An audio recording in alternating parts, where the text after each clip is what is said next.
মন্ত্রী আসলেন কিভাবে গেল, কলকাতায় কিভাবে গেল, মানে তিনি কি অবৈধ পথে গেছেন নাকি বৈধ পথে গেছেন?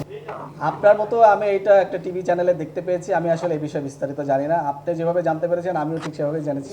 আসলে এই বিষয়ে বিস্তারিত তথ্য আমার আমরা আমরা আমাদের আমাদের যে সকল টিম আছে তারা অবশ্যই কাজ করছে এবং কাজ করে যাচ্ছে, এবং আমরা আমাদের সামর্থ্যে সবটুকু দিয়ে আমরা কাজ করে যাব।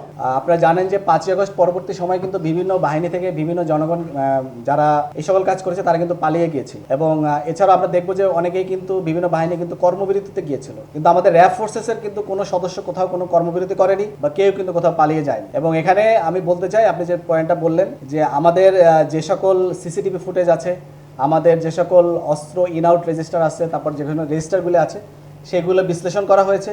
তার মাধ্যমে আমরা কিন্তু রিপোর্ট দিয়েছি এবং সেখানে আমরা বলেছি হ্যাঁ আমরা হেলিকপ্টার থেকে শুধুমাত্র টিয়ার শেল এবং সাউন্ড গ্রেনেড নিক্ষেপ করেছি।